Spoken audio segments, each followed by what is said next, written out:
Si no te importa, José Luis, si puedes poner tus cosas para acá, para que te toque la Se puede mover, Sí. Se puede mover. Voy a dar un segundo. Solamente unas palabras para darle la bienvenida a la facultad, a la profesora Maristela Svampa, que naturalmente nos honra, ¿no?, con su presencia en esta facultad, y agradecer de manera muy intensa a Moy y a Pablo por haber acogido su actividad dentro de este congreso, ¿no? En realidad, como sabéis, la facultad y el departamento, ¿no?, pues una de sus actividades fundamentales es aprovechar a los amigos latinoamericanos que están de paso por Madrid y ofrecerle la oportunidad de dar a conocer sus obras y de debatir sus escritos con nosotros, ¿no? En estas condiciones de carencia de clases, pues es muy de agradecer que vuestra asociación Hecatón haya abierto sus puertas para permitirnos escuchar a Maristela. Maristela Svampa es socióloga, escritora y analista política. Ha escrito diferentes libros sobre la Argentina contemporánea, entre ellos Los que ganaron, La vida en los countries y en los barrios privados, de 2001, Entre la ruta y el barrio, la experiencia de las organizaciones piqueteras, La sociedad excluyente, la Argentina bajo el signo del neoliberalismo, 2005, Minería transnacional, narrativas del desarrollo y resistencia social, 2009, Mal desarrollo, la Argentina del extractivismo y del despojo, 2014. En 2006 ganó la beca Guggenheim y el premio Cones al mérito en sociología, y en 2014 el premio Cones al mérito en ensayo político y sociológico. Tiene 3 novelas publicadas: Los reinos perdidos, de 2005, donde están enterrados nuestros muertos, de Edasa, de 2010-12, y El muro, también con Edasa, de 2013. En los últimos años, su reflexión ensayística se ha orientado hacia un trabajo comparativo en clave latinoamericana, tal como lo ilustran los libros Cambio de época, Movimientos sociales y poder político, de 2008, Debatir Bolivia, perspectivas de un proyecto de descolonización, 2010. Actualmente es investigadora principal del CONICET y profesora titular de la Cátedra Teoría Social Latinoamericana en la Universidad Nacional de La Plata. Es también miembro del colectivo de intelectuales Plataforma 2012 y, junto con otros colegas latinoamericanos, del Grupo Permanente de Alternativas al Desarrollo. Muchas gracias, Maristela, por brindarte a este encuentro y a este diálogo, y espero que te encuentres cómoda y que puedas exponernos tus ideas con absoluta convicción de que serán escuchadas con mucha atención y serán naturalmente luego respondidas en el diálogo. Gracias. Muchas gracias, José Luis. Muchas de las cosas que voy a decir hoy están en este libro, que es el último que publiqué el año pasado, Debates Latinoamericanos, donde abordo 4 debates nodales en el pensamiento social y político latinoamericano: el debate sobre el lugar de los pueblos originarios, el debate sobre la cuestión del desarrollo, el debate sobre la dependencia, y el que nos trae aquí, el debate sobre los populismos en América Latina, ¿no? Que, como ustedes saben, es efectivamente uno de los tópicos entonces fundamentales del pensamiento político y social latinoamericano. El riesgo es que precisamente a raíz de que en diferentes momentos históricos, políticos, se ha acudido o se ha apelado a la categoría de populismo, esta haya sufrido un proceso de vaciamiento, ¿no?, teórico y al mismo tiempo político. Yo tengo colegas que proponen declarar una moratoria, ¿no?, en el uso de la categoría de populismo. Yo creo que no, que es necesario rescatar este concepto, esta categoría, porque efectivamente, por un lado, estamos en una época política en la cual ha habido una actualización de los populismos, y por otro lado, porque creo que es necesario dar una visión compleja, ¿no? Y comprensiva también de los populismos realmente existentes en América Latina. La presentación que yo voy a hacer tiene 4 puntos fundamentales. En primer lugar, voy a hacer algunas aclaraciones más de índole general. Luego voy a hacer una presentación en relación a los populismos como mito, para adentrarme en un tercer momento a la óptica crítico-comprensiva, que es la que yo defiendo, y en última instancia voy a hacer una referencia hacia los populismos latinoamericanos hoy en día en América Latina. Las aclaraciones de orden general son 3. En primer lugar, más allá de reflexionar sobre el populismo, creo que es necesario tener en cuenta que en América Latina hay diferentes matrices políticos, ideológicas de orden contestatario que atraviesan, digamos, el campo de las resistencias. La matriz populista es una de ellas, ¿no? Con todas las inflexiones históricas que ha tenido, pero hay otras también, hay otras matrices, ¿no? Con las cuales la matriz populista tiene una relación muchas veces de conflicto o de tensión. Pensemos en la matriz campesino-indígena, que sobre todo en las últimas décadas ha tenido un rol fundamental y que coloca en el centro la idea de comunidad y se asienta sobre la cosmovisión de los pueblos originarios.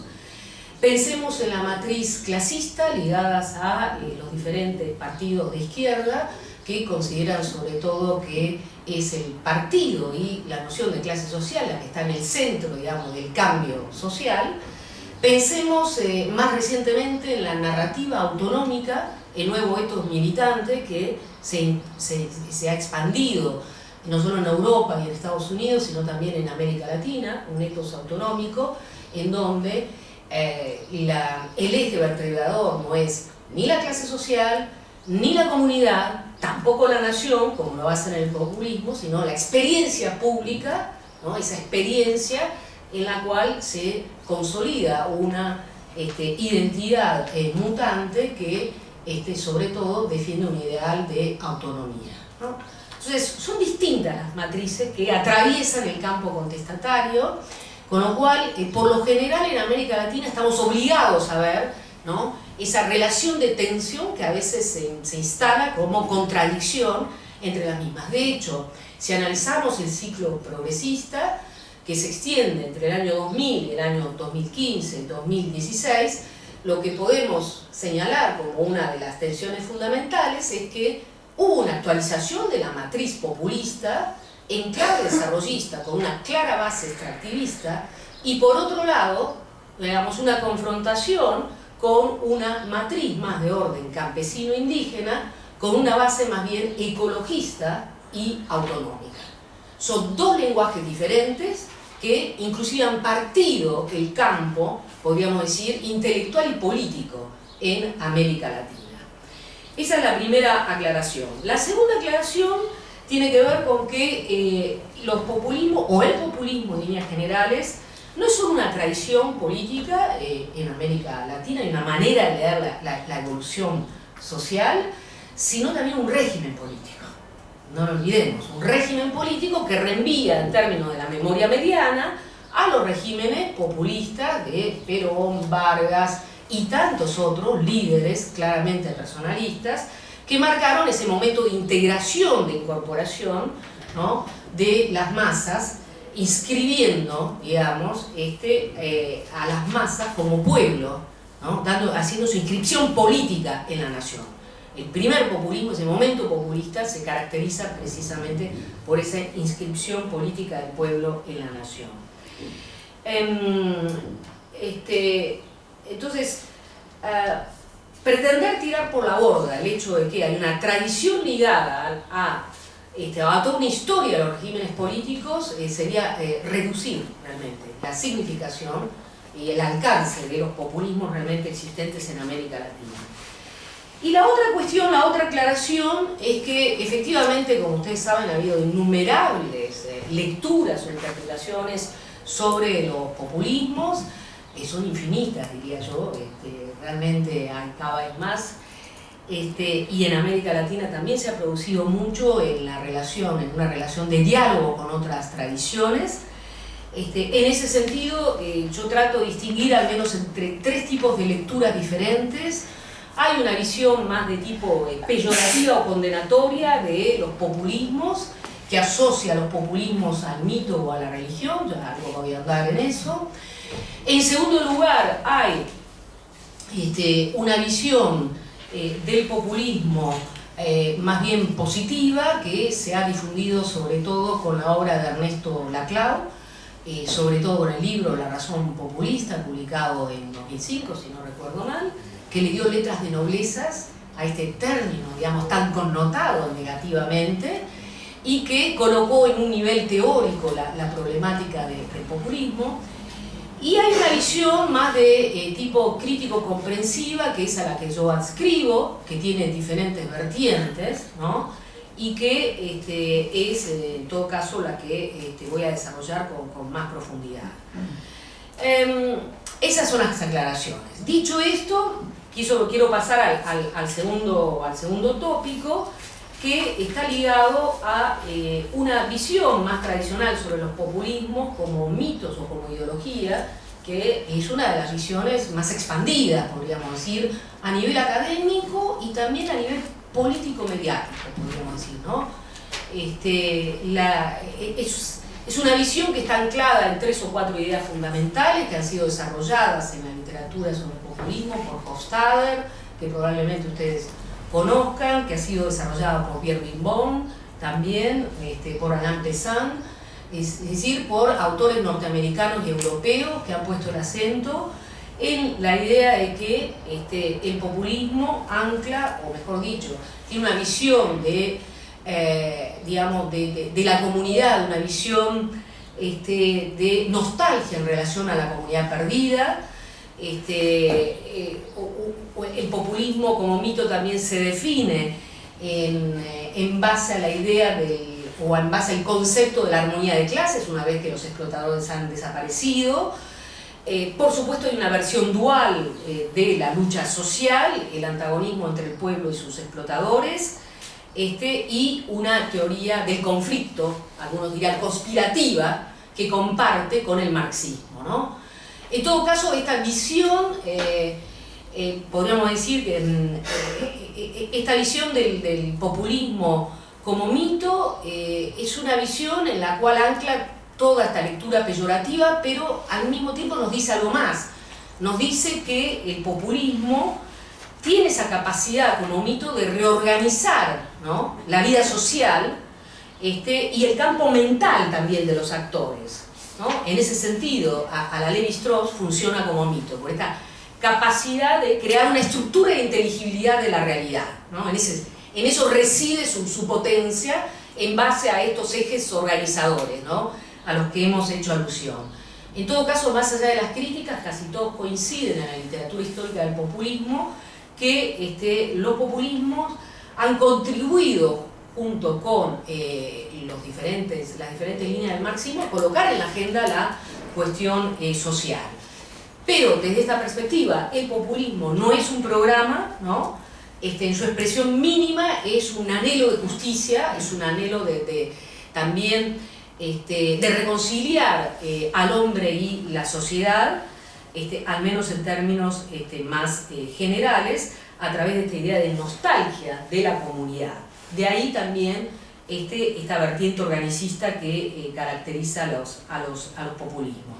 Pero como les decía antes, más allá de que hay visiones muy interesantes sobre la temática del populismo como mito o ideología, y hay realmente diferentes versiones, el problema es que en los últimos tiempos hemos visto que los diferentes autores presentan una visión muy reduccionista y unidimensional de los populismos, identificándolos al mito o la religión y disociándolo del etos democrático, ¿no?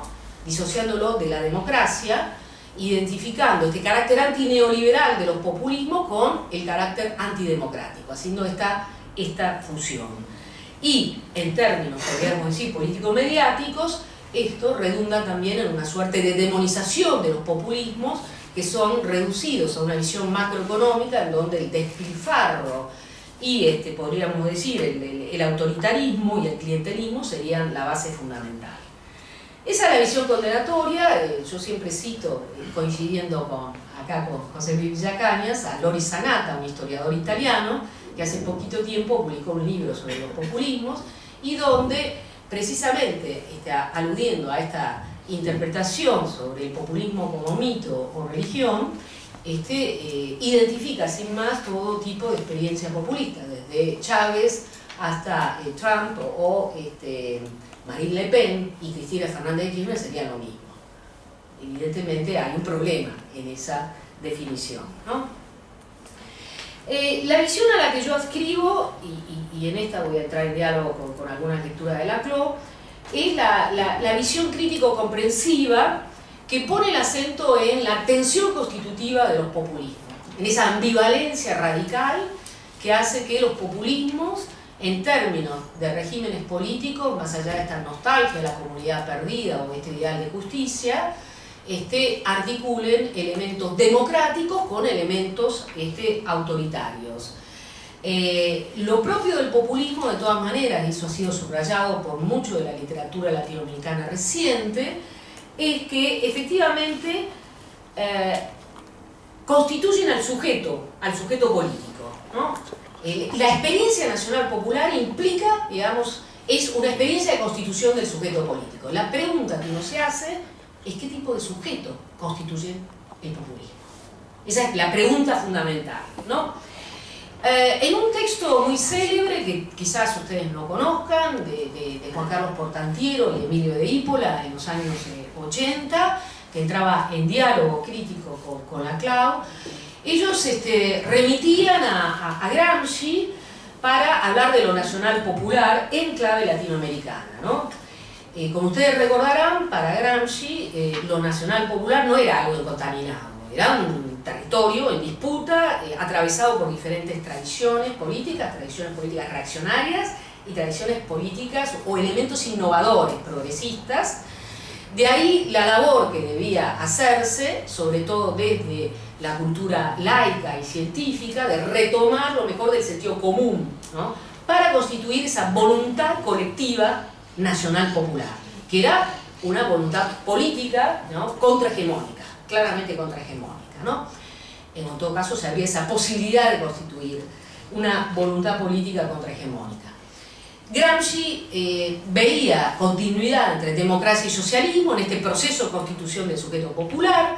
El caso es que en América Latina no es desde la tradición socialista, sino desde el populismo que se interpela, ¿no?, a lo nacional popular.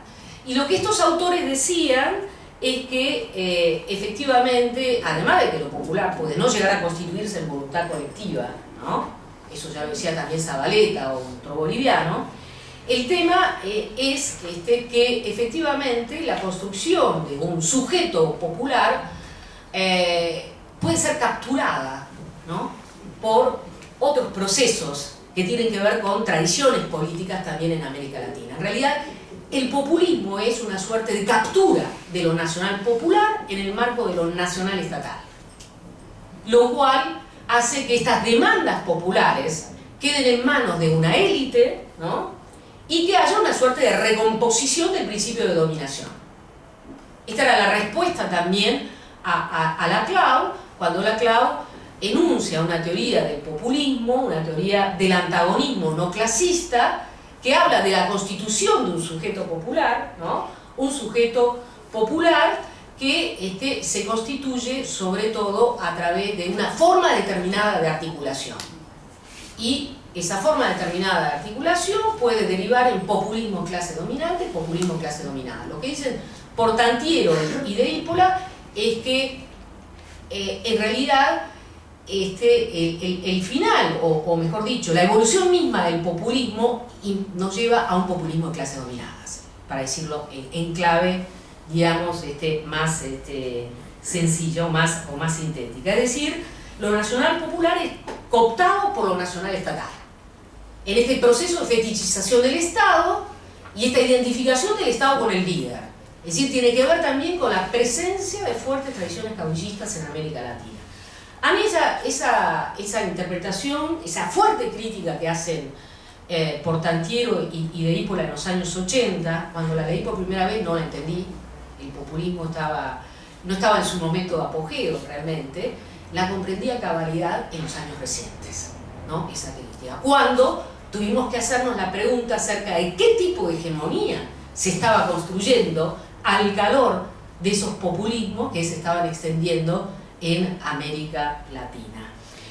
En ese sentido, entonces, la línea de lectura que yo defiendo tiene que ver precisamente con esta captura, o más bien yo hablo de una evolución a modelos más tradicionales de dominación, ¿no? Dentro de lo nacional y estatal, pero subrayando la naturaleza bicéfala del populismo, ¿no? O de los populismos. Esto es esta tensión constitutiva entre este anhelo de democracia, esta apertura y esta inclusión de los sectores más excluidos, y por otro lado esta tendencia a la conciliación, a la cancelación, esta tendencia a la cancelación de las diferencias, ¿no? Que nos enfrenta a una tentación constante, ¿no? El unanimismo que atraviesa los populismos, una tendencia al cierre hegemónico, ¿no? Escribimos por primera vez sobre el populismo en 1994, un artículo sobre la doble legitimidad del populismo con un colega franco-peruano, Danilo Martuchelli. Luego escribimos un libro que se llamó La plaza vacía, las transformaciones del peronismo, con la idea de entender el peronismo que se había instalado, que era un peronismo de tipo neoliberal, pero que podía ser entendido como populismo, ¿no? Y 20 años después, ese libro fue publicado en 1997, yo he vuelto, digamos, bueno, 2016, son menos de 20 años, a esta reflexión sobre los populismos realmente existentes, a los cuales yo llamo populismos de alta intensidad, para diferenciarlo de los populismos de baja intensidad, en donde, digamos, los populismos están más ligados a un estilo, a una manera de hacer política, que a un programa y al rol del Estado. No se olviden, estamos hablando de lo nacional estatal, ¿no? Y al rol que tiene el Estado en el marco de estas experiencias. Entonces, ¿cómo voy de tiempo? Bien. Bueno, soy súper rápida hoy. Pensé que iba para más largo. Entonces, volviendo a la caracterización que yo hago,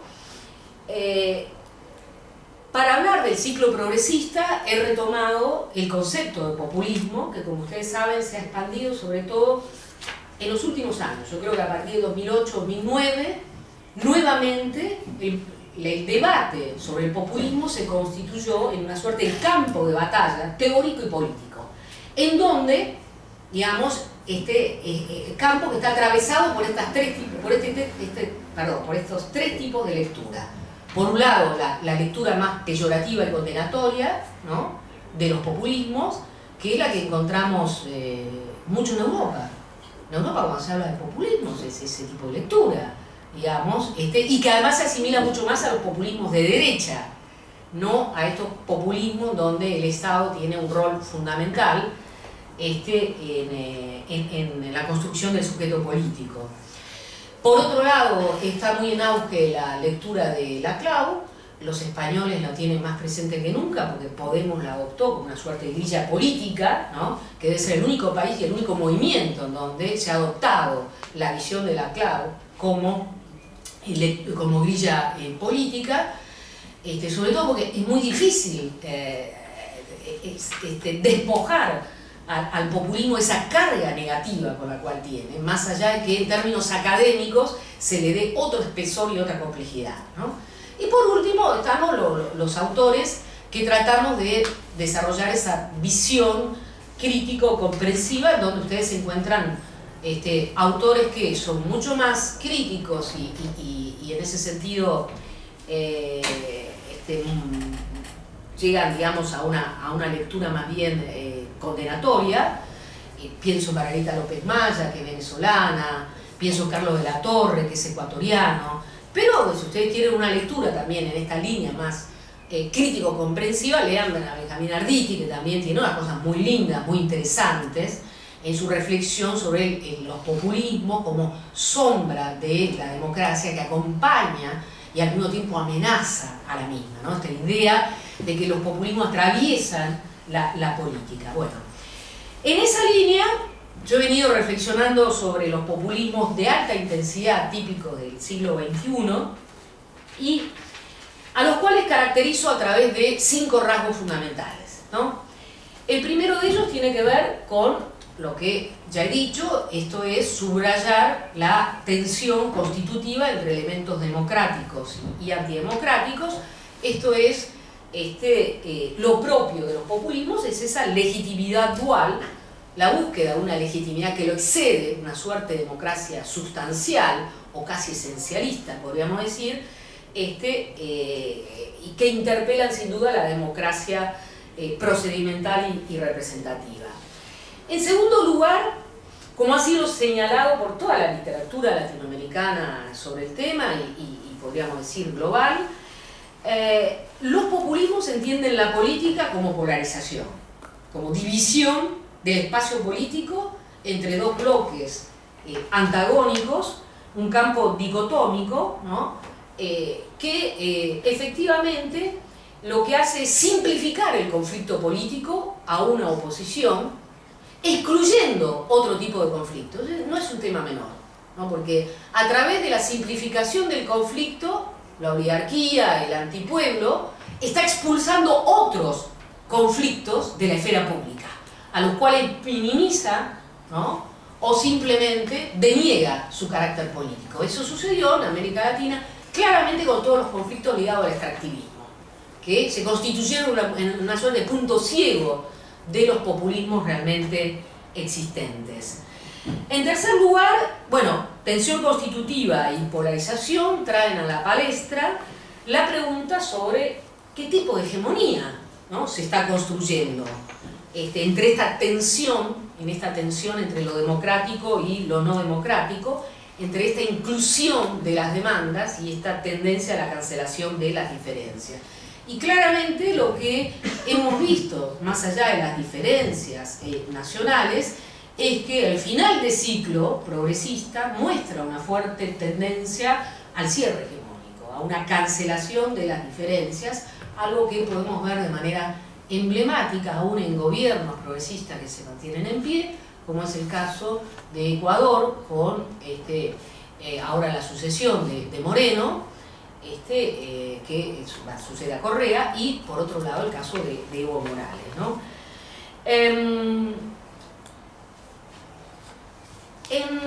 En cuarto lugar, quien dice, inclusive a la manera de Laclau, que los populismos son una forma determinada de articulación, necesariamente tiene que hablar de distintos tipos de populismo. O sea, hay toda una tipología de populismo.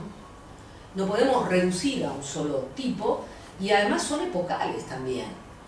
En la América Latina de hoy, yo planteo la distinción entre populismos plebeyos y populismos de clases medias, ¿no? Los populismos plebeyos son aquellos que han apuntado a una suerte de redistribución del poder social.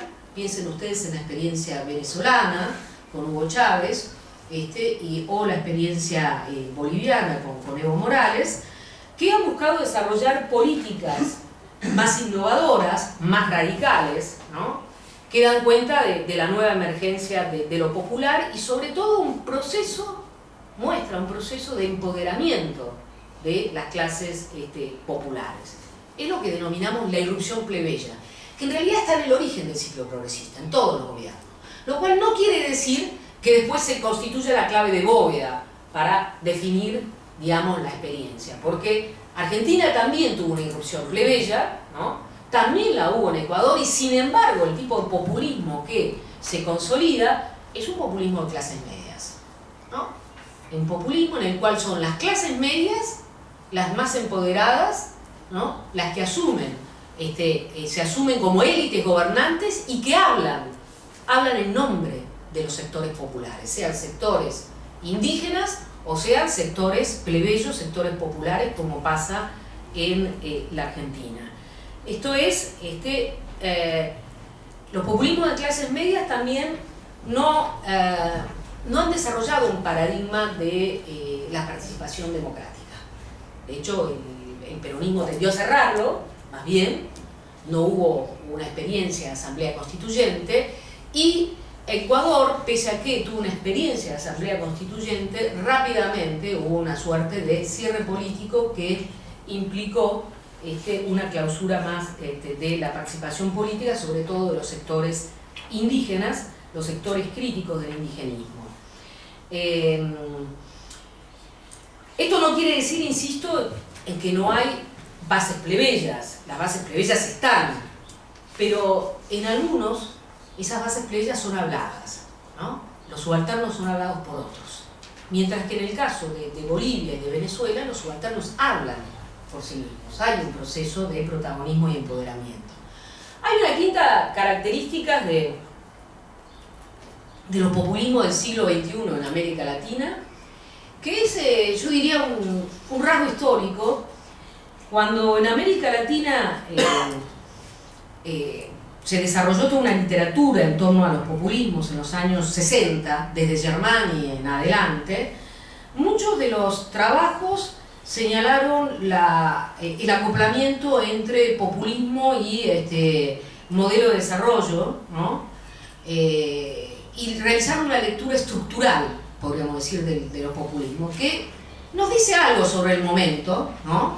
Pero en realidad no podemos extraer tampoco tantas características generales. Ese momento populista que fue el momento de la posguerra, en la cual se consolidaron estos regímenes populistas. Pero hay un elemento que caracteriza a estos regímenes populistas que reaparece, ¿no?, travestido en los populismos contemporáneos, en los populismos del siglo XXI, que es la idea del pacto social. La idea del pacto social que algunos llamaban el consenso lulista en el caso de Brasil, ¿no? Pero que en todo caso atraviesa a los distintos populismos y transformismos, podríamos decir, de América Latina, que por un lado afirma la necesidad de desarrollar políticas de inclusión y nuevo lenguaje de derechos en relación a las clases medias y las clases populares, y por otro lado hace el pacto con el gran capital. Es decir, el pacto con el gran capital, que claramente se ve, en el caso de Brasil se ve con el capital financiero y el capital latifundista. En todos los países se realiza el pacto con los capitales extractivistas, que son capitales transnacionales, ¿no? Pero en todo caso, digamos, lo curioso es que se reedita un elemento tradicional de los populismos que tiene que ver polarización. Hay un lenguaje de guerra, ¿no? Porque efectivamente hay un lenguaje de derechos, pero al mismo tiempo no se toca el poder de la élite, ¿no? Se hace el pacto con el gran capital. No es casual que también esos populismos terminen mal, terminen siendo, en definitiva, desplazados por el gran capital, ¿no? En ese juego, digamos, de tensión y de acuerdo que han jugado durante tantos años. En suma, tensión intrínseca, insoslayable, polarización, ambivalencia en la construcción de hegemonía, existencia de diferentes tipos de populismo, coexistencia entre inclusión social y pacto con el gran capital, prioridad de lo nacional estatal, constituyen el punto de partida para analizar, creo yo, los populismos de alta intensidad propios del siglo XXI en América Latina. Para cerrar, pues ya estoy en tiempo, yo creo que es un error buscar o refugiarse en una interpretación demonizadora, pero también populista o apologética de los populismos, ¿no?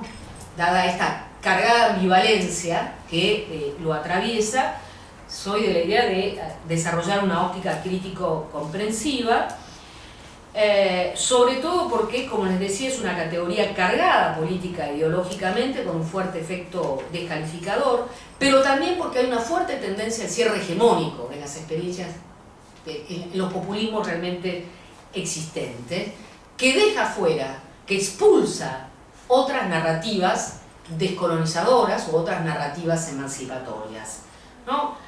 Desde mi punto de vista, en realidad, la nueva gramática política en América Latina no proviene de los populismos realmente existentes, sino que proviene del lenguaje más ligado a la matriz o a la narrativa campesina, indígena, y su vinculación, su articulación con el discurso ecológico y con el discurso ecofeminista. Ahí está la nueva narrativa o la nueva gramática política latinoamericana, no los populismos que retornan, ¿no?, con todos sus niveles de complejidad, sino en la ecología, los nuevos lenguajes de valoración del territorio, la crítica a la visión antropocéntrica y a la ontología dual, asociada a la modernidad, la visión postdesarrollista que impulsan estos lenguajes ecológicos y, por supuesto, desde el punto de vista ecofeminista, esta necesidad de colocar énfasis en la relación de interdependencia entre sociedad y naturaleza, interdependencia que debe leerse en términos de ecodependencia, y por sobre todo en la valoración de la ética del cuidado, porque el cuidado es un valor universal que oculta y tergiversa el patriarcado, ¿no? Es un valor universal que debemos rescatar a la luz de la crisis civilizatoria o de la crisis socioecológica que tiene un alcance planetario. Es ahí donde debemos buscar lo verdaderamente innovador con alcance descolonizador. Yo soy de la idea de que la izquierda latinoamericana debe reinventarse, debe hacerse una perspectiva plural, claramente, antipatriarcal y, por supuesto, profundamente ecologista. Muchas gracias.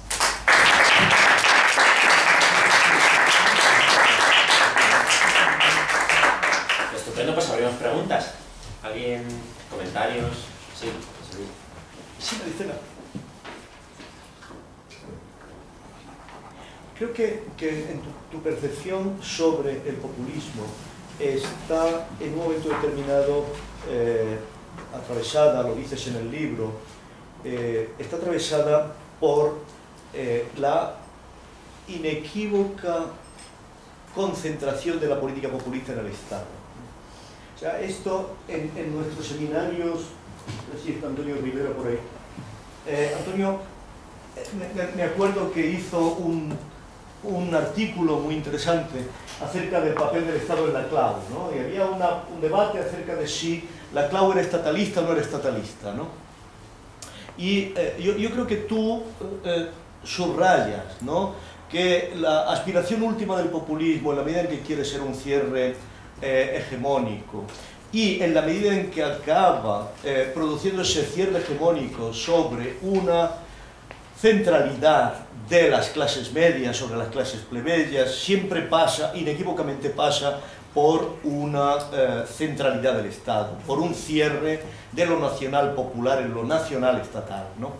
Ahora, tengo la impresión de que justamente ahí está la clave, igualmente, de lo que podemos llamar esta entrega, yo no sé si es un pacto, pero sí una entrega a políticas neoextractivistas y, en cierto modo, al respeto del gran capital internacional por parte de los estados que han sido gestionados por los populistas.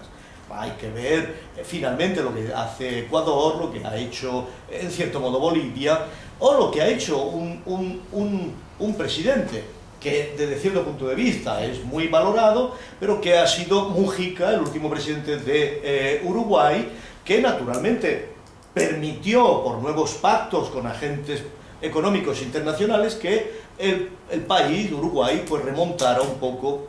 Ahora, comprendo ese punto de vista que el unanimismo, cuando se concentra con una política además de centralidad estatal, es peligroso y es naturalmente cuestionable. Ahora, mi pregunta es, y es una pregunta porque quiero que hables de este último elemento que apenas has aludido. Mi pregunta es si efectivamente las dimensiones que has llamado campesinas, indigenistas, feministas, ecologistas, qué mirada o qué posición contraria a esa estatalidad, a ese centralismo estatal del populismo, qué posición proponen, atisban, ofrecen acerca del Estado. Esto es, si están en condiciones de elevarse a propuestas que están caracterizadas por esto que caracteriza siempre al Estado, que es la dimensión universal, o si en cierto modo tienen que implicarse en políticas antiestatalistas. En suma, ¿qué posición, qué cuestionamiento están obligados a hacer respecto del Estado esta nueva narrativa que tú consideras la narrativa central del futuro de la reconstrucción política de la izquierda latinoamericana? Así de fácil, ¿no? Así de fácil me da. Aquí nada es fácil, Maristela. No, es cierto, es cierto. Todo es complicado. Todo es Eso complejo. nos hace envejecer acelerando al mismo tiempo. A ver, y yo hablé de 4 narrativas que básicamente recorren el campo contestatario y se articulan, además con discursos novedosos, como puede ser el discurso ecologista, uno, y el discurso, yo diría, feminista y en el límite ecofeminista, ¿no? que de manera más reciente. Hay que ver, no hay una respuesta única a eso. ¿Por qué? Porque las relaciones entre estas distintas matrices también es epocal. Hoy encontramos, sobre todo en los países andinos, una matriz campesino-indígena muy empoderada, ¿no? Es decir, si hay algo que caracteriza al último periodo en América Latina es el avance de las luchas indígenas, que tienen como proyecto de máxima la creación de un Estado plurinacional. En realidad es la autonomía como proyecto político, ¿no? Que implica el reconocimiento y el control de sus territorios, reconocimiento que va desde derechos territoriales hasta el ejercicio de la justicia indígena, es decir, la construcción de un Estado plurinacional, que se hace en articulación con el Estado nacional, en principio, y para lo cual no hay receta única. No hay receta única, no hay receta en realidad, ninguna. Si uno preguntara qué ha sucedido precisamente en los últimos años, uno podría decir, 2 países como Ecuador y Bolivia, que lo tienen en su constitución, la creación del Estado plurinacional, han dado respuestas diferentes. Ecuador, Correa lo eliminó al año siguiente prácticamente, es decir, no hubo ninguna tentativa de creación de un Estado plurinacional, todo lo contrario, hubo en ese sentido una exclusión de sectores indígenas. Y por otro lado está Bolivia, que sí intentó, digamos, crear, luego de un avatar muy complicado en la Asamblea Constituyente, esa larga Asamblea Constituyente, donde se definieron los límites del Estado plurinacional en función del Estado nacional. Es lo que Luis Tapia, reconocido politólogo boliviano, dice: lo que se han sentado son las bases de un Estado plurinacional débil. Pero claramente ahí el proyecto indígena, el proyecto de autonomía, es un proyecto también de estatalidad, ¿no? De otra estatalidad, ¿no? Que es difícil de seguir y de poner en obra. De hecho, lo que se dice en los últimos tiempos es que ha habido una suerte, digamos, de desinstitucionalización de los pocos elementos plurinacionales que había en Bolivia. Entonces, porque en ese marco el triunfo de la narrativa nacional estatal fue claro sobre la narrativa plurinacional, ¿no? Eso por un lado, digamos, en este marco, en lo que hemos visto, es eso. Por eso también hoy en día hay corrientes indianistas que en ese sentido se plantean una construcción por fuera del Estado, de hecho, ¿no? Y en ese sentido también es importante destacar, más allá de cuál sea la relación con el Estado, que es desde este lugar, desde las narrativas campesinos e indígenas, que se han también construido nuevos conceptos horizontes, como el de buen vivir o el de Estado plurinacional, que son conceptos señeros en esta nueva gramática política. Y ha habido mucha discusión también, porque sobre todo el buen vivir como categoría horizonte se ha instalado en un campo de disputa entre los gobiernos progresistas, que no se reconocen como populistas, como ustedes podrán ver, y por otro lado las corrientes indigenistas, ¿no? Por otro lado, la narrativa autonómica, que tuvo una gran expansión en el cambio de época, ¿no? En el cambio de época hacia el año 2000-2003, el nuevo etos militante se identificaba mucho con esa democracia horizontal que cuestionaba la idea de la toma del poder del Estado y que buscaba construir más allá del Estado y del mercado. Mucho de esa narrativa fue deglutida, ¿no?, por los populismos. Mucho de esa narrativa. Hay que decirlo, que muchos de esos negristas furiosos que había en América Latina en 2006, en 2010, eran populistas furiosos que podían defender a muerte a Evo Morales o a Chávez o a Correa. Digo, no es un tema menor, porque en realidad nos habla de otro de los grandes problemas también que yo no traje a colación por falta de tiempo, en el marco de los populismos realmente existentes, que tiene que ver con la relación con los movimientos sociales, ¿no? Los populismos no aceptan la idea de autonomía, o sea, es una idea extraña al corpus ideológico, con lo cual lo que suelen hacer es desarrollar un modelo de participación controlada, ¿no?, en el cual los movimientos sociales son incorporados a la esfera estatal y subordinados o resubalternizados en ese marco, en la relación con el líder, ¿no? Pierden mucho de su potencialidad, pierden capacidad de poner agenda, sobre todo, ¿no? Este es un tema mayor porque inclusive hoy en día gran parte de la narrativa crítica que se identifica en un lenguaje anti-extractivista, ecologista y ecofeministas pone el acento en el hecho de que es necesario tomar distancia de los gobiernos y desarrollar un tipo de vínculo que implique, podríamos decir, un espacio de geometría variable en esa relación, que implique una autonomía sin renegar de todo a precisamente intervenir en el Estado. Lo cual no es un tema menor, porque efectivamente, si dentro del lenguaje ecologista lo que se propone es crear una nueva institucionalidad ambiental, es necesario utilizar las herramientas del Estado también para eso, ¿no? Entonces, en definitiva, la narrativa autonómica y la narrativa campesina indígena, que hoy se articulan fuertemente con el discurso ecologista y ecofeminista, tienen una relación problemática con lo estatal, pero no lo descargan del todo. Por supuesto que hay corrientes en ese sentido más radicales, ¿no?, del hiperautonomismo, que todavía sostienen una construcción por fuera del Estado, pero hay otros que consideran que es necesario reformar el Estado, no se puede renunciar al Estado y es necesario utilizarlo para desarrollar políticas realmente innovadoras, manteniendo la autonomía y por ende la energía social colectiva, ¿no?, de los movimientos sociales. Lo cual no es, como sabemos, cosa fácil, ¿no? Quiero también decir otra cuestión más.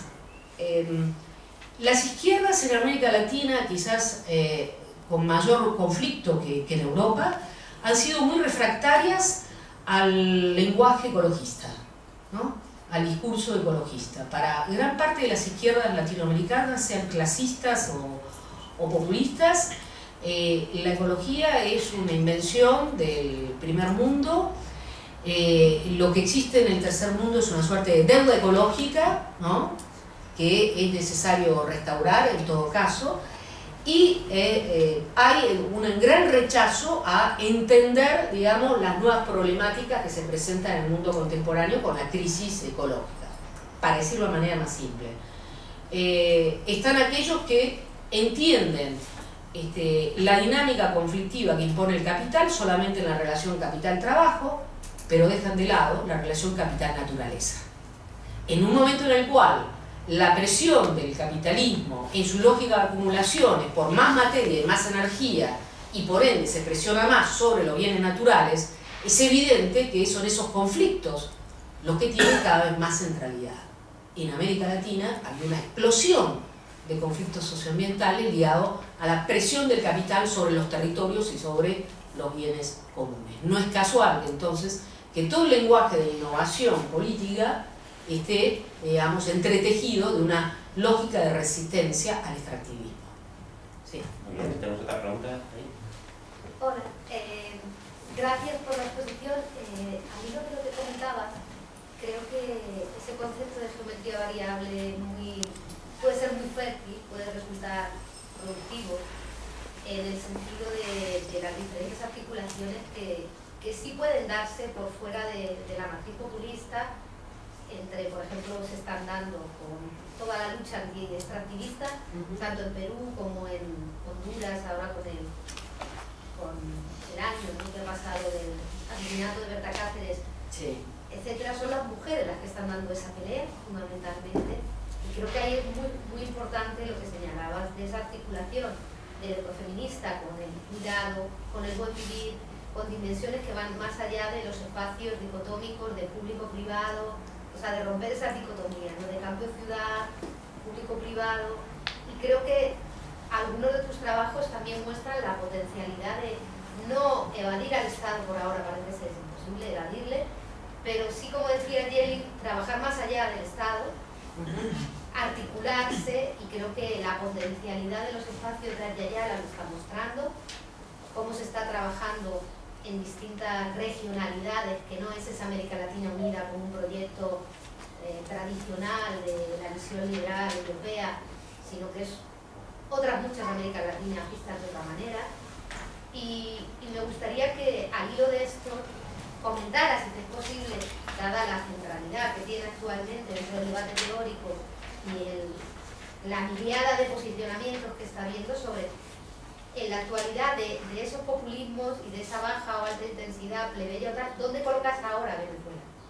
Ya para darle un poco de alegría al debate. ¿Te parece si recogemos? Sí, recogemos. ¿A Venezuela?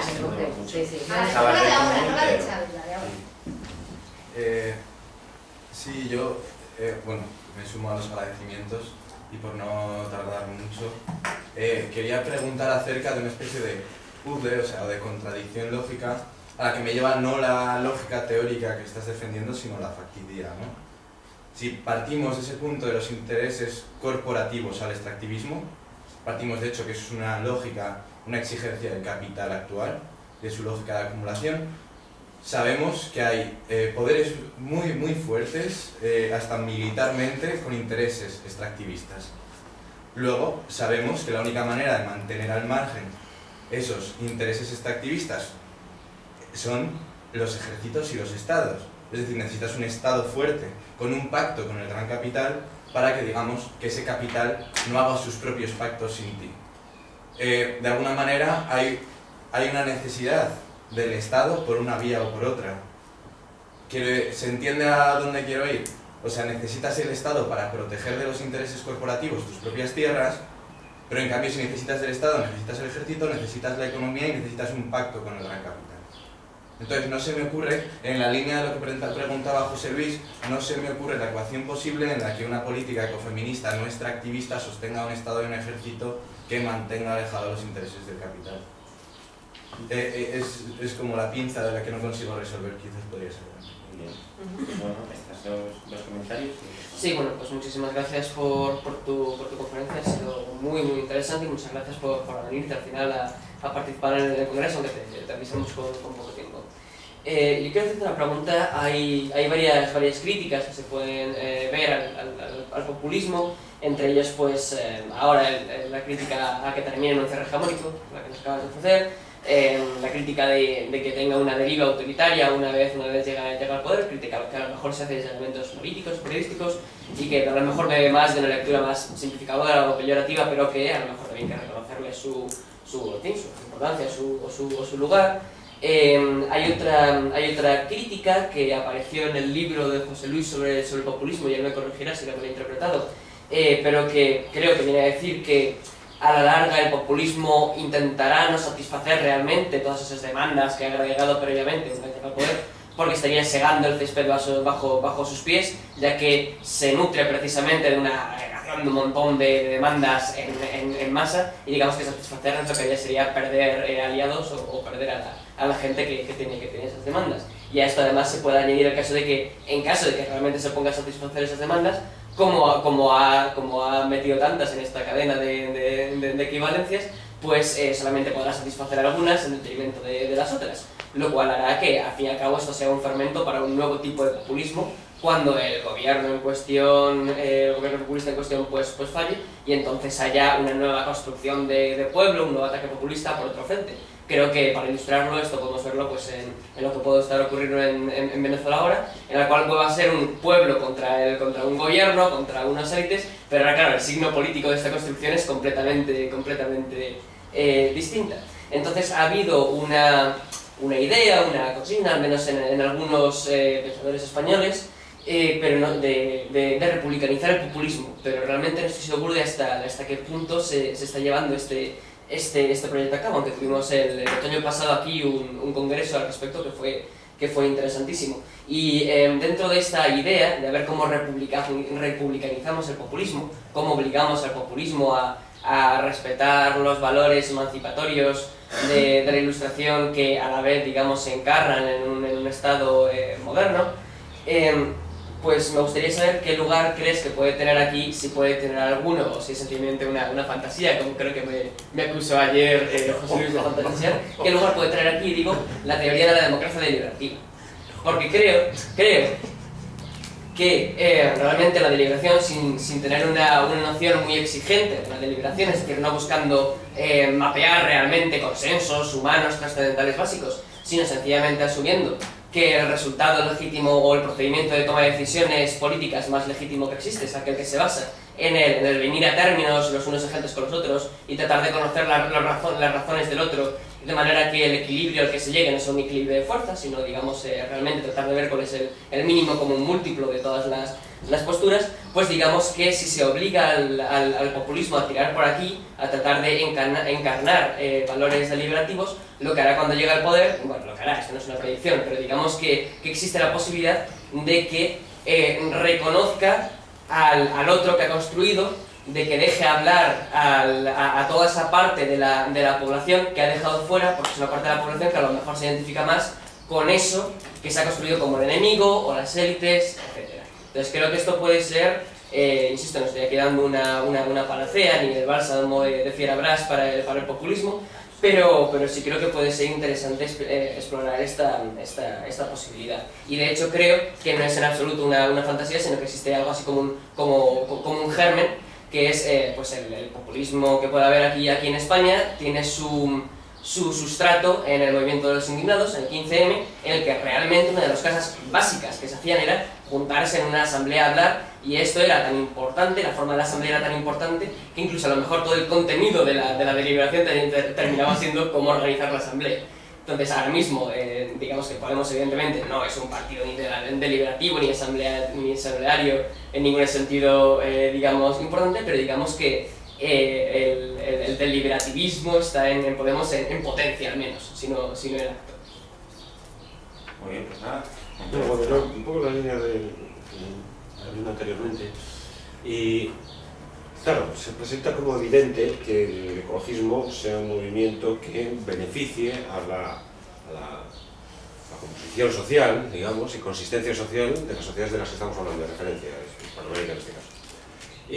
Pero claro, el ecologismo es una ideología que brota en las sociedades más industrializadas.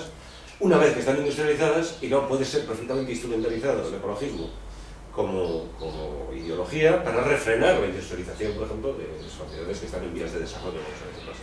Entonces, quiero decir que esa presunta bondad evidente, que se presenta como evidente el ecologismo, como, digamos, refreno de la depredación capitalista, pues está por ver, digamos, en la medida en que el capitalismo, claro, no es una idea general.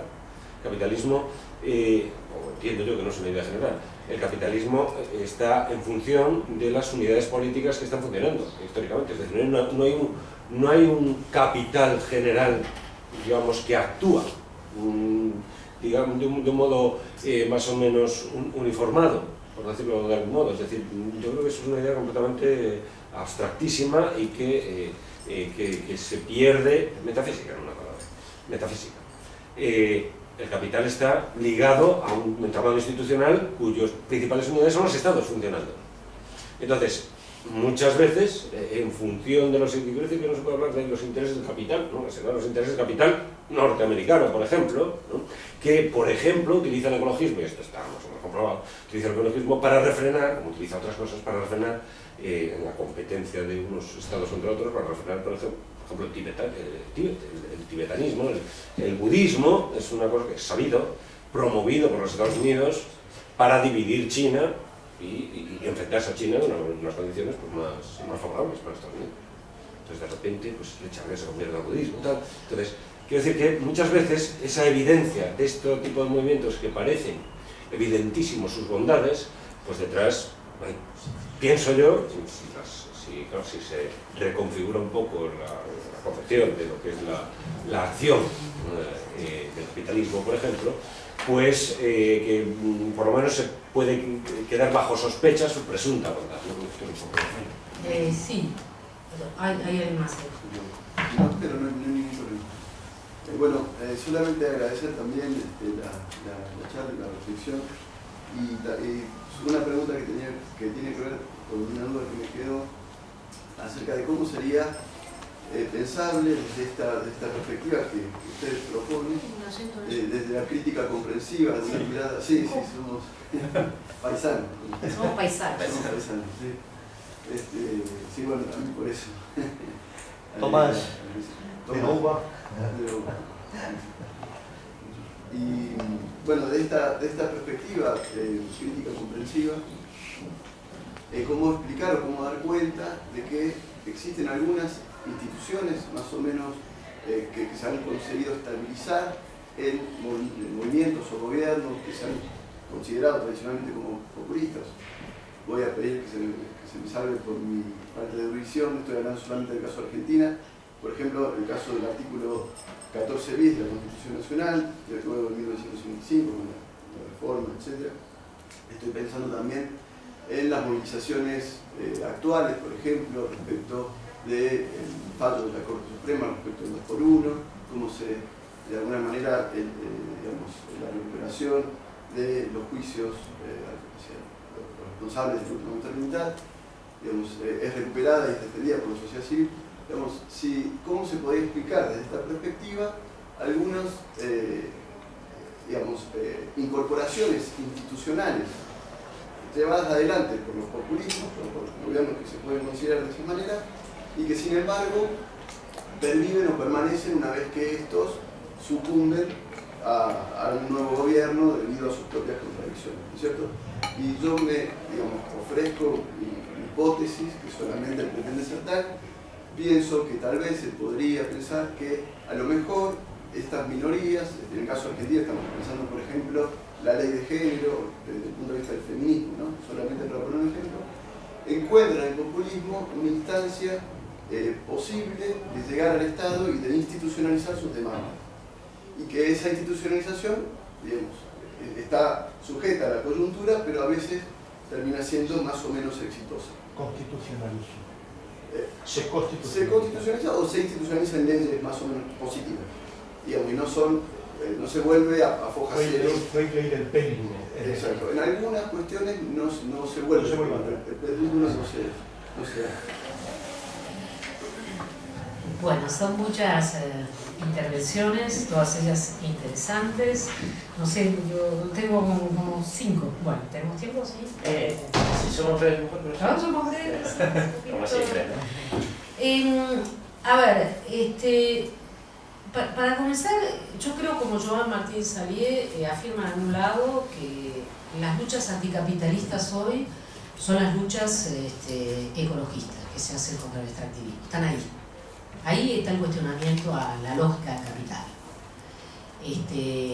no lo hace ni la izquierda clasista, porque tiene grandes dificultades para articular este lenguaje, en general tiende a volver sobre su matriz, aunque se ha entrado en diálogo con ella, y tiene grandes dificultades podríamos decir, la matriz populista para comprender esto, porque efectivamente su experiencia en los gobiernos recientes en América Latina, insisto, ha sido desarrollar o poner, mejor dicho, poner en acto una visión hegemónica del desarrollo. Es eso, una visión productivista, más allá de lo que considere si la ecología es atributo de los países desarrollados o no, hay una visión productivista, ¿no? Y una visión antropocéntrica en relación a la naturaleza, a lo cual hay que sumar la ilusión eldoradista, esto de que en cada ciclo económico, en cada nuevo ciclo económico, tenemos el gran recurso natural que salvará al país o al continente para acercarnos al desarrollo de los países del norte, ¿no? Entonces, eso me parece fundamental, porque más allá de que existan diferentes corrientes del ecologismo, eso quién lo va a negar. Hay una corriente de modernización ecológica, la economía verde, hay nuevos paradigmas, inclusive de desarrollo sustentable, que han buscado apoderarse, ¿no? E inclusive bastardear distintas categorías innovadoras propuestas por la ecología. Eso siempre va a estar, porque eso es un campo de disputa permanente. Lo que es mucho más difícil de bastardear es cuando estamos ante una lucha de carácter, una lucha contra una gran transnacional que está en alianza con un gobierno. Ese marco es difícilmente bastardeable, digamos, ¿no? Y ese es el que pone en la agenda precisamente los conflictos. Con lo cual, insisto, ahí habría que ver las distintas líneas ecológicas. Lo que hay de novedoso hoy en día, mucho más creo en los países del sur, no solamente en América Latina, es que hay toda una narrativa novedosa, digamos, una narrativa ligada a los bienes comunes, a los derechos de la naturaleza, etcétera, que son producto de esa resistencia al capital extractivo y que no la vamos a encontrar, digamos, en la lógica de los países capitalistas, sea Estados Unidos, sea Rusia, sea China o quien sea. Entonces me parece que hay que hilar fino ahí, que no hay que quedarse con la imagen del pasado sobre los ecologismos, porque además estos son núcleos ideológicos que van renovándose y van ampliando su frontera, inclusive categorial, podríamos decir, para comprender la realidad. Mucho más si vivimos en tiempos del antropoceno, podríamos decir, donde efectivamente hay una conciencia cada vez más cabal de que la humanidad ha traspuesto un umbral, ¿no? Un umbral ante el cual las respuestas a la naturaleza no son más lineales, ¿no? Con el cambio climático lo tenemos claramente ya instalado. Pero eso es un tema aparte, pero para indagar sobre la cuestión ligada a la necesidad de cuestionar los modelos de desarrollo por un lado y la de insertarlos en otra racionalidad social y ambiental. Segunda cuestión, sobre Venezuela, y voy a ligar también un poco con lo que comentaba el otro colega sobre si no, creo que si te entiendo bien, los gobiernos populistas serían los que defienden el interés que pone límites al gran capital, algo así. No los gobiernos populistas, el Estado de Economía. El Estado, claro. A ver, uno podría decir, la figura del pacto tácito o abierto, yo creo que más explícito en los últimos años, en las experiencias populistas, es clara, ¿no? No te olvides cuál es la contracara de todo eso, que es la represión, la criminalización, la judicialización de los conflictos, la militarización del territorio. América Latina no es solo la región más desigual en el mundo, todavía en términos de redistribución de la riqueza, es la región donde más se asesinan defensores del ambiente. La verdad es que los datos que da Oxfam en 2016 es realmente muy preocupante. El 76% de las personas asesinadas, de los 906 casos documentados, ¿no?, de asesinatos a defensores del ambiente, se han dado en América Latina. Brasil está en el tope del ranking. De los 5 primeros países donde han asesinado más gente, 4 son latinoamericanos. América Latina es el país donde, la región donde también se registra el mayor acaparamiento de tierras. esto también es gravísimo, porque el acaparamiento de tierras está ligado a la expansión de la frontera extractiva. ¿Y? Con ello va el despojo y también la represión y asesinato de dirigentes o líderes ambientalistas. Entonces no hay que olvidar cuál es la contracara, porque todo esto está mucho más agravado, aparece más agravado en los gobiernos de tipo conservador y neoliberal. Le hace Honduras, Colombia, Perú, que son los países que están ahí, digamos. Pero en realidad el primer país en donde ha habido más asesinatos es Brasil. En 2015, con Dilma Rousseff, 50 personas asesinadas en 2015 en la expansión de la frontera agraria. Es para preocuparse. Entonces, yo pondría eso en la balanza para tener una visión completa, digamos, del panorama.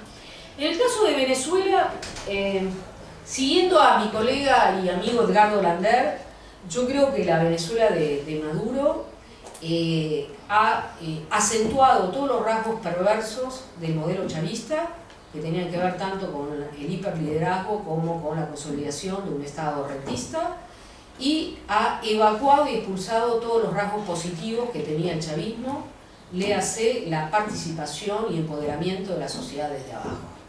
Porque la verdad que hubo una apuesta muy fuerte de crear, digamos, una fuerte participación desde abajo, el modelo de democracia participativa a través de los consejos comunales, y eso hoy se perdió ante la destrucción acelerada del tejido social.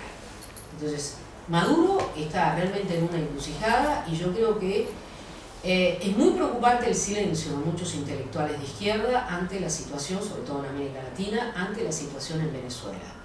Porque efectivamente es necesario criticar y a fondo lo que está sucediendo con Maduro en Venezuela. ¿Qué lugar ocupa la teoría de la deliberación, de la democracia deliberativa? Yo tengo la impresión de que el populismo cierra la posibilidad de una democracia deliberativa, que descree profundamente la constitución del sujeto político, del pueblo como sujeto político, entraña también una suerte de expropiación de esa soberanía, que por lo general, a través de la fetichización del Estado, es depositada en el líder. Digamos. Un ejemplo. 2007 yo estaba en Claxon, era un pasaje muy fugaz en la coordinación del Observatorio Social de América Latina, y hicimos un concurso de documentales que ganó alguien que hizo una película sobre Evo Morales, no sobre Evo Morales, sobre el cocalero, sobre el movimiento cocalero, cuyo título era Hartos Evos hay. Hartos Evos hay, quería decir, hay una gran cantidad de dirigentes, ¿no?, que vienen desde abajo, ¿no?, que pueden llevar a cabo, son protagonistas de este proceso, ¿no? ¿Quién diría en 2017 que hay hartos Evos? Evo Morales hay uno solo, claramente. En el proceso político que se dio en estos 10, 12 últimos años, se ha habido la expropiación de esa energía colectiva social y su encarnación en el líder. De hecho, Evo Morales, digamos, sometió a un referéndum el año pasado la posibilidad de hacer un cuarto gobierno, de presentarse por cuarta vez a ser candidato presidencial. Y hasta el día de hoy, Evo Morales no reconoce que perdió legítimamente. Hasta el día de hoy, Evo Morales quiere ver de qué manera forzar las instituciones para volver a presentarse. Porque Evo hay uno solo. ¿Qué ha habido ahí? El populismo conlleva eso por lo general. Esto es la idea de que el cambio social solo es posible si el líder se mantiene activo, no si las fuerzas sociales están ahí para reclamar otro tipo, digamos, de correlación de fuerzas, ¿no?, para reclamar otro tipo de proyectos. No, el populismo implica una expropiación de esa energía social colectiva, porque la clave de bóveda termina siendo, al menos en estos casos, en América Latina, el líder, ¿no? Tradicionalmente lo ha sido así. No conozco el caso de Podemos, seguramente nos puede iluminar José Luis de Villa Cañas. Yo lo veo más bien desde lejos, pero yo no asimilaría lo que fue la potencia del 15M con Podemos, que fue una de sus expresiones posibles, una de tantas, la más exitosa, al menos en la construcción de un partido político. Sí me preocupa que haya una suerte de disputa de liderazgo y que se desdibuje, digamos, ese protagonismo social que estuvo en la base del 15M y que recorre como característica a los movimientos sociales hoy, porque ese estilo de democracia deliberativa, el hecho de que la forma asamblea parece como la forma más inmediata, ¿no? Esto es una fenomenología de la asamblea para hacer, ¿no? Es muy interesante, que no es solo procedimental, ¿no? A este respecto hay una investigadora, investigadora de la Universidad de Cádiz que se llama Adriana Razkin, que hizo su tesis precisamente haciendo una serie de categorías sobre las asambleas de 15, si te interesa. Interesantísimo, ¿no? Interesantísimo porque la verdad que hay experiencias muy diversas. Termino con esto, respecto a la observación que hacías. Yo creo que mal haríamos ahora en reflexionar hacia el fin del ciclo latinoamericano, que todo fue corrupción o despilfarro, eso dice la derecha, digamos. Yo creo que no hay nada para festejar con el fin del ciclo, pero tampoco podemos romantizar lo que fue el ciclo progresista, eso de ninguna manera. Y los progresismos implicaron un despliegue de un lenguaje de derechos, sin duda, ¿no? Pero también, insisto, un pacto con el gran capital. Y no es posible jugar digamos, a articular una narrativa emancipatoria y realmente descolonizadora si realizamos el pacto con el gran capital. De hecho, por ejemplo, si ustedes observan, esto lo hemos hecho con varios colegas en América Latina, no hubo reformas tributarias en América Latina, salvo en Uruguay, una pequeña reforma tributaria, ¿no? Las reformas tributarias no fueron realizadas, no se tocaron los intereses de los más poderosos. El sistema fiscal en los países latinoamericanos sigue siendo opaco y regresivo, porque se aprovechó el boom de los commodities, claro, la captación de renta extraordinaria, para hacer la política social, la política de bonos. Bueno, no es un tema menor, no es un tema menor. De hecho, ahora hay toda una serie de trabajos, con esto sí termino, una serie de trabajos que señalan que si bien hubo una reducción de la pobreza en América Latina durante todos esos años, no hubo una reducción de las desigualdades. Los últimos trabajos que se hacen, un poco inspirados en la línea de Tomás Piketty, que insisten en hacer una lectura sobre el 1% más rico, ¿no?, muestran que hubo una consolidación y una concentración mayor de la riqueza durante el ciclo progresista en América Latina, lo cual la verdad no es un cierre feliz. Muy bien, pues lo dejamos aquí. Muchas gracias.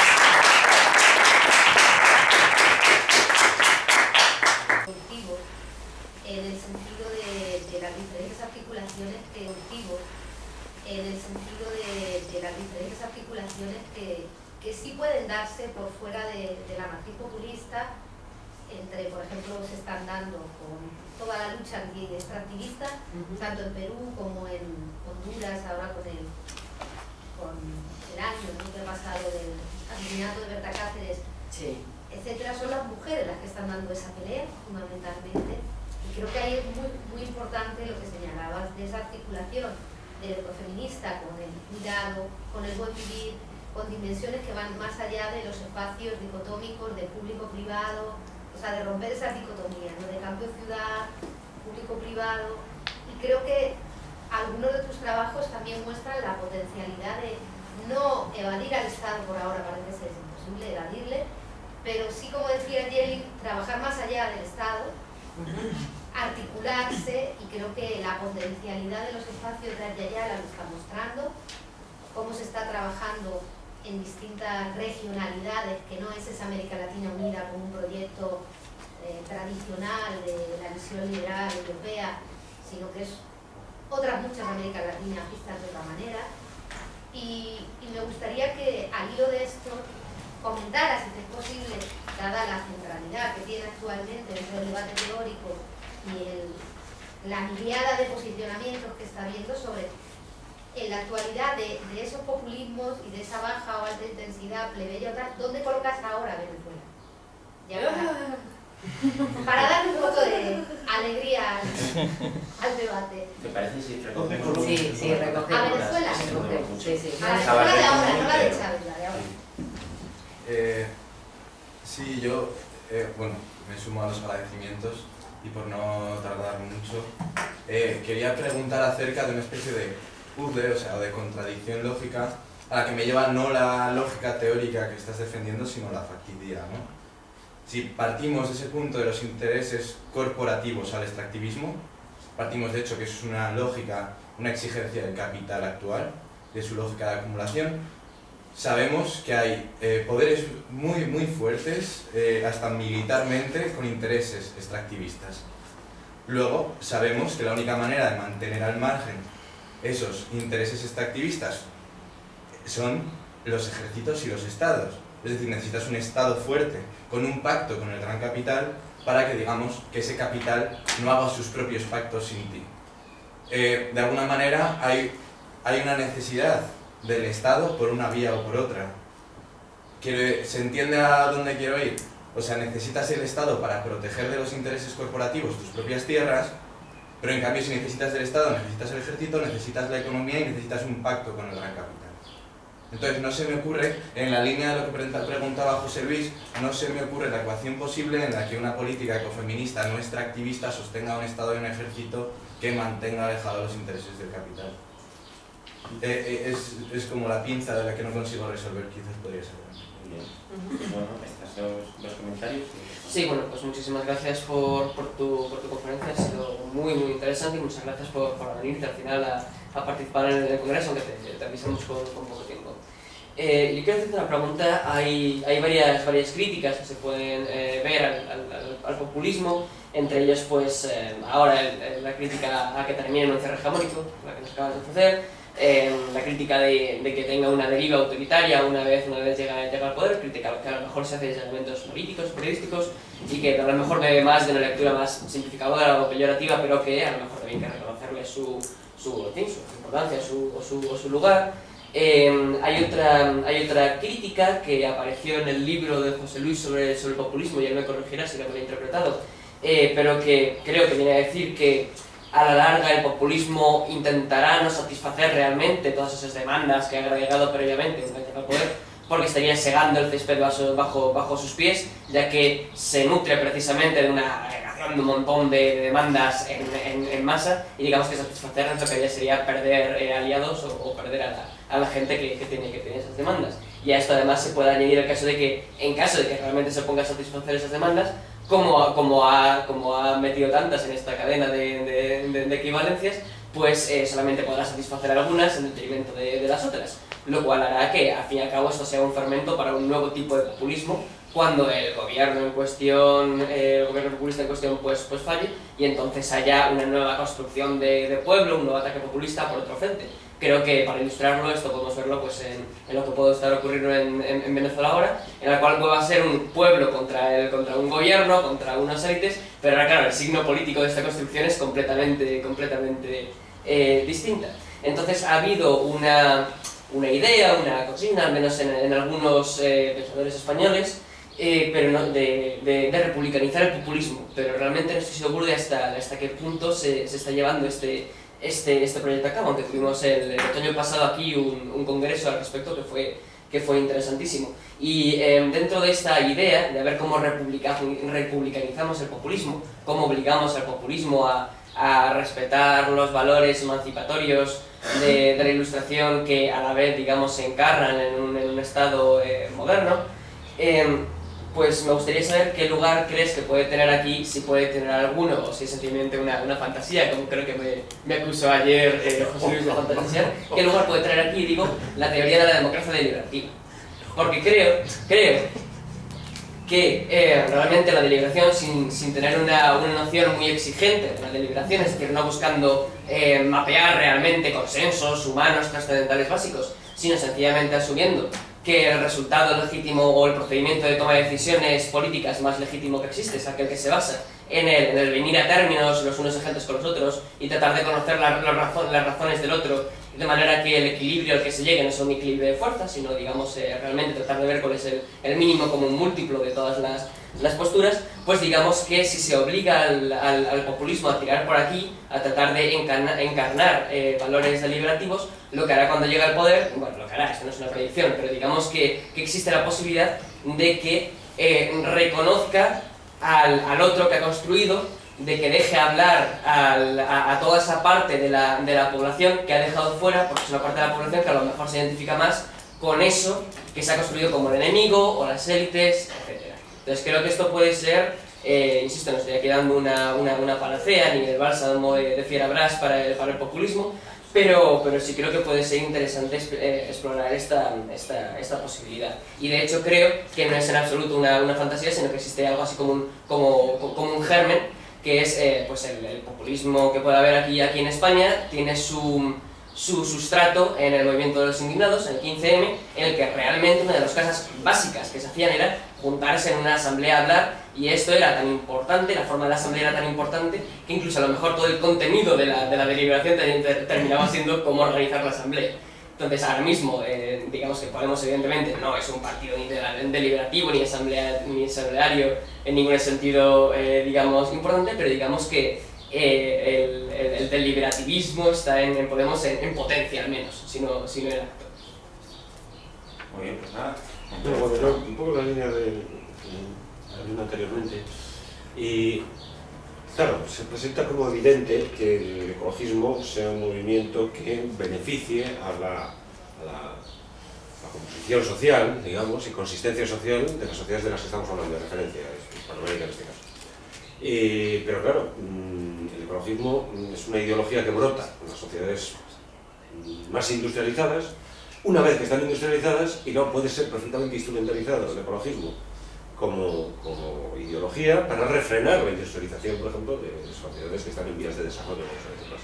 Entonces, quiero decir que esa presunta bondad evidente, que se presenta como evidente el ecologismo, como, digamos, refreno de la depredación capitalista, pues está por ver, digamos, en la medida en que el capitalismo, claro, no es una idea general. El capitalismo, o entiendo yo que no es una idea general, el capitalismo está en función de las unidades políticas que están funcionando históricamente. Es decir, no hay un capital general, digamos, que actúa digamos, de un modo más o menos uniformado, por decirlo de algún modo. Es decir, yo creo que eso es una idea completamente abstractísima y que se pierde, metafísica en una palabra, metafísica. El capital está ligado a un entramado institucional cuyas principales unidades son los estados funcionando. Entonces, muchas veces, en función de los intereses, que no se puede hablar de los intereses del capital, ¿no? Serán los intereses del capital norteamericano, por ejemplo, ¿no? Que, por ejemplo, utiliza el ecologismo, y esto está más o menos comprobado, utiliza el ecologismo para refrenar, como utiliza otras cosas, para refrenar en la competencia de unos estados contra otros, para refrenar, por ejemplo, el tibetanismo, el budismo, es una cosa que es sabido, promovido por los Estados Unidos para dividir China y enfrentarse a China en unas condiciones pues, más favorables para Estados Unidos. Entonces, de repente, pues Chávez se convierte al budismo y tal. Entonces, quiero decir que muchas veces esa evidencia de este tipo de movimientos que parecen evidentísimos sus bondades, pues detrás, pienso yo, si se reconfigura un poco la concepción de lo que es la acción del capitalismo, por ejemplo, pues que por lo menos se puede quedar bajo sospecha su presunta bondad. Sí, hay alguien más. No, pero no hay ningún problema.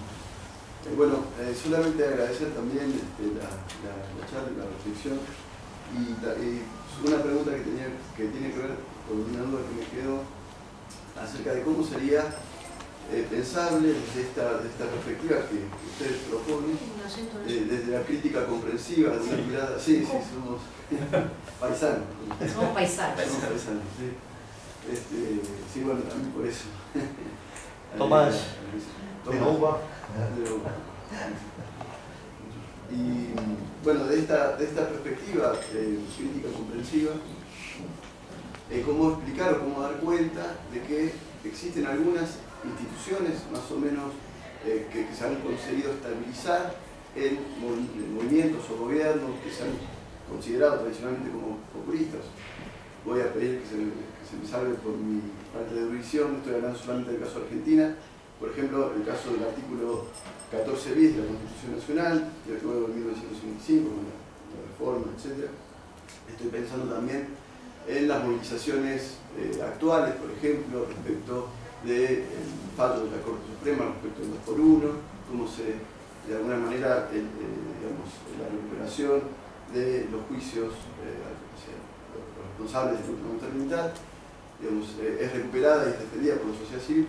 Digamos, ¿cómo se podría explicar desde esta perspectiva algunas digamos, incorporaciones institucionales llevadas adelante por los populismos, por los gobiernos que se pueden considerar de esa manera, y que sin embargo perviven o permanecen una vez que estos sucumben a un nuevo gobierno debido a sus propias contradicciones, ¿no es cierto? Y yo me, digamos, ofrezco hipótesis que solamente pretende ser tal. Pienso que tal vez se podría pensar que a lo mejor estas minorías, en el caso argentino estamos pensando por ejemplo la ley de género desde el punto de vista del feminismo, ¿no? Solamente para poner un ejemplo, encuentran en el populismo una instancia posible de llegar al Estado y de institucionalizar sus demandas. Y que esa institucionalización, digamos, está sujeta a la coyuntura, pero a veces termina siendo más o menos exitosa. Constitucionaliza. Se constitucionaliza o se institucionaliza en leyes más o menos positivas. Digamos, y no son, no se vuelve a foja cero. Fue ley del péndulo. Exacto. En algunas cuestiones no se vuelve. No se vuelve. El péndulo no se da. Bueno, son muchas intervenciones, todas ellas interesantes. No sé, yo tengo como 5. Bueno, ¿tenemos tiempo? Sí. Si somos breves, mejor, pero Vamos, somos breves. como siempre, ¿no? A ver, para comenzar, yo creo, como Joan Martín Salié afirma en un lado, que las luchas anticapitalistas hoy son las luchas ecologistas que se hacen contra el extractivismo. Están ahí. Ahí está el cuestionamiento a la lógica del capital. No lo hace ni la izquierda clasista, porque tiene grandes dificultades para articular este lenguaje. En general tiende a volver sobre su matriz, aunque se ha entrado en diálogo con ella. Y tiene grandes dificultades podríamos decir, la matriz populista para comprender esto, porque efectivamente su experiencia en los gobiernos recientes en América Latina, insisto, ha sido desarrollar o poner, mejor dicho, poner en acto una visión hegemónica del desarrollo. Es eso, una visión productivista, más allá de lo que considere si la ecología es atributo de los países desarrollados o no, hay una visión productivista, ¿no? Y una visión antropocéntrica en relación a la naturaleza, a lo cual hay que sumar la ilusión eldoradista, esto de que en cada ciclo económico, cada nuevo ciclo económico, tenemos el gran recurso natural que salvará al país o al continente para acercarnos al desarrollo de los países del norte, ¿no? Entonces, eso me parece fundamental, porque más allá de que existan diferentes corrientes del ecologismo, eso quién lo va a negar. Hay una corriente de modernización ecológica, la economía verde, hay nuevos paradigmas, inclusive de desarrollo sustentable, que han buscado apoderarse, ¿no? E inclusive bastardear distintas categorías innovadoras propuestas por la ecología. Eso siempre va a estar, porque eso es un campo de disputa permanente. Lo que es mucho más difícil de bastardear es cuando estamos ante una lucha de carácter, una lucha contra una gran transnacional que está en alianza con un gobierno. Ese marco es difícilmente bastardeable, digamos, ¿no? Y ese es el que pone en la agenda precisamente los conflictos. Con lo cual, insisto, ahí habría que ver las distintas líneas ecológicas. Lo que hay de novedoso hoy en día, mucho más creo en los países del sur, no solamente en América Latina, es que hay toda una narrativa novedosa, digamos, una narrativa ligada a los bienes comunes, a los derechos de la naturaleza, etcétera, que son producto de esa resistencia al capital extractivo y que no la vamos a encontrar, digamos, en la lógica de los países capitalistas, sea Estados Unidos, sea Rusia, sea China o quien sea. Entonces me parece que hay que hilar fino ahí, que no hay que quedarse con la imagen del pasado sobre los ecologismos, porque además estos son núcleos ideológicos que van renovándose y van ampliándose. van ampliando su frontera, inclusive categorial, podríamos decir, para comprender la realidad. Mucho más si vivimos en tiempos del antropoceno, podríamos decir, donde efectivamente hay una conciencia cada vez más cabal de que la humanidad ha traspuesto un umbral, ¿no? Un umbral ante el cual las respuestas a la naturaleza no son más lineales, ¿no? Con el cambio climático lo tenemos claramente ya instalado. Pero eso es un tema aparte, pero para indagar sobre la cuestión ligada a la necesidad de cuestionar los modelos de desarrollo por un lado y la de insertarlos en otra racionalidad social y ambiental.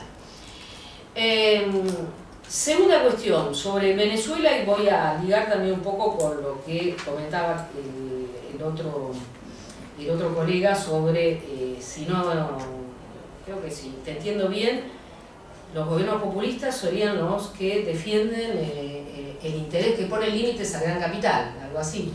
No los gobiernos populistas, el Estado de Economía. El Estado, claro. A ver, uno podría decir, la figura del pacto tácito o abierto, yo creo que más explícito en los últimos años, en las experiencias populistas, es clara, ¿no?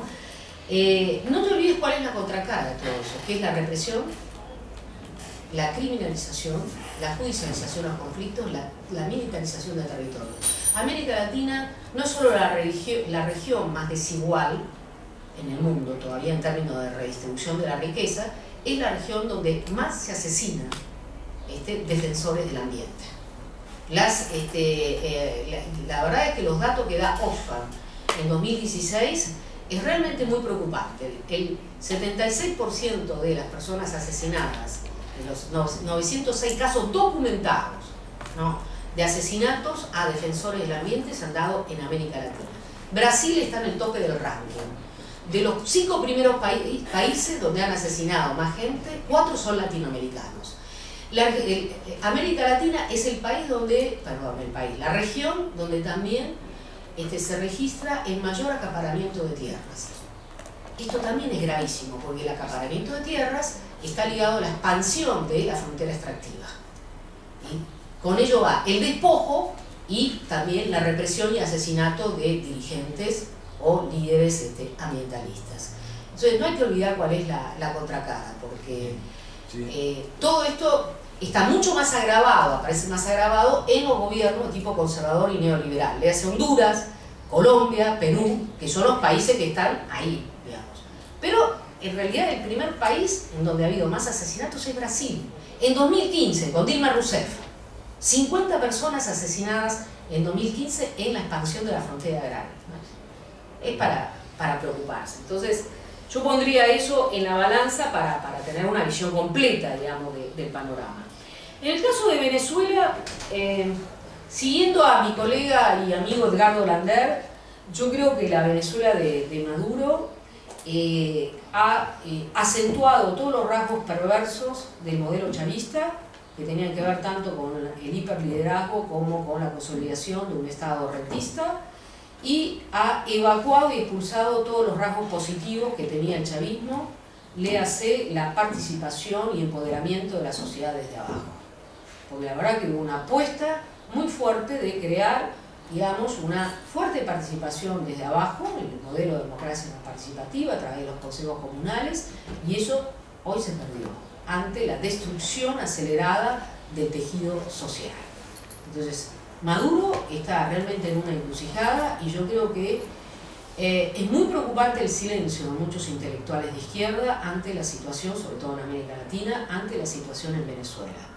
Porque efectivamente es necesario criticar y a fondo lo que está sucediendo con Maduro en Venezuela. ¿Qué lugar ocupa la teoría de la deliberación, de la democracia deliberativa? Yo tengo la impresión de que el populismo cierra la posibilidad de una democracia deliberativa, que descree profundamente la constitución del sujeto político, del pueblo como sujeto político, entraña también una suerte de expropiación de esa soberanía, que por lo general, a través de la fetichización del Estado, es depositada en el líder. Digamos. Un ejemplo. 2007 yo estaba en Claxo, era un pasaje muy fugaz en la coordinación del Observatorio Social de América Latina, y hicimos un concurso de documentales que ganó alguien que hizo una película sobre Evo Morales, no sobre Evo Morales, sobre el cocalero, sobre el movimiento cocalero, cuyo título era Hartos Evos hay. Hartos Evos hay, quería decir, hay una gran cantidad de dirigentes, ¿no?, que vienen desde abajo, ¿no?, que pueden llevar a cabo, son protagonistas de este proceso, ¿no? ¿Quién diría en 2017 que hay hartos Evos? Evo Morales hay uno solo, claramente. En el proceso político que se dio en estos 10, 12 últimos años, se ha habido la expropiación de esa energía colectiva social y su encarnación en el líder. De hecho, Evo Morales, digamos, sometió a un referéndum el año pasado la posibilidad de hacer un cuarto gobierno, de presentarse por cuarta vez a ser candidato presidencial. Y hasta el día de hoy, Evo Morales no reconoce que perdió legítimamente. Hasta el día de hoy, Evo Morales quiere ver de qué manera forzar las instituciones para volver a presentarse. Porque Evo hay uno solo. ¿Qué ha habido ahí? El populismo conlleva eso por lo general. Esto es la idea de que el cambio social solo es posible si el líder se mantiene activo, no si las fuerzas sociales están ahí para reclamar otro tipo, digamos, de correlación de fuerzas, ¿no?, para reclamar otro tipo de proyectos. No, el populismo implica una expropiación de esa energía social colectiva, porque la clave de bóveda termina siendo, al menos en estos casos, en América Latina, el líder, ¿no? Tradicionalmente lo ha sido así. No conozco el caso de Podemos, seguramente nos puede iluminar José Luis de Villa Cañas. Yo lo veo más bien desde lejos, pero yo no asimilaría lo que fue la potencia del 15M con Podemos, que fue una de sus expresiones posibles, una de tantas, la más exitosa, al menos en la construcción de un partido político. Sí me preocupa que haya una suerte de disputa de liderazgo y que se desdibuje, digamos, ese protagonismo social que estuvo en la base del 15M y que recorre como característica a los movimientos sociales hoy, porque ese estilo de democracia deliberativa, el hecho de que la forma asamblea parece como la forma más inmediata, ¿no? Y toda una fenomenología de la asamblea para hacer, ¿no?, que es muy interesante, que no es solo procedimental. A este respecto hay una investigadora, investigadora de la Universidad de Cádiz que se llama Adriana Racín, que hizo su tesis precisamente para hacer una serie de categorías sobre las asambleas de 15, si te interesa. Interesantísimo, ¿no? Interesantísimo, porque la verdad que hay experiencias muy diversas. Termino con esto, respecto a la observación que hacías. Yo creo que mal haríamos ahora en reflexionar hacia el fin del ciclo latinoamericano, que todo fue corrupción o despilfarro, eso dice la derecha, digamos. Yo creo que no hay nada para festejar con el fin del ciclo, pero tampoco podemos romantizar lo que fue el ciclo progresista, eso de ninguna manera. Y los progresismos implicaron un despliegue de un lenguaje de derechos, sin duda, ¿no? Pero también, insisto, un pacto con el gran capital. Y no es posible jugar digamos, a articular una narrativa emancipatoria y realmente descolonizadora si realizamos el pacto con el gran capital. De hecho, por ejemplo, si ustedes observan, esto lo hemos hecho con varios colegas en América Latina, no hubo reformas tributarias en América Latina, salvo en Uruguay, una pequeña reforma tributaria, ¿no? Las reformas tributarias no fueron realizadas, no se tocaron los intereses de los más poderosos. El sistema fiscal en los países latinoamericanos sigue siendo opaco y regresivo, porque se aprovechó el boom de los commodities, la captación de renta extraordinaria, para hacer la política social, la política de bonos. Bueno, no es un tema menor, no es un tema menor. De hecho, ahora hay toda una serie de trabajos, con esto sí termino, una serie de trabajos que señalan que si bien hubo una reducción de la pobreza en América Latina durante todos esos años, no hubo una reducción de las desigualdades. Los últimos trabajos se hacen un poco inspirados en la línea de Tomás Piketty, que insisten en hacer una lectura sobre el 1% más rico, ¿no?, muestran que hubo una consolidación y una concentración mayor de la riqueza durante el ciclo progresista en América Latina, lo cual la verdad no es un cierre feliz. Muy bien, pues lo dejamos aquí. Muchas gracias.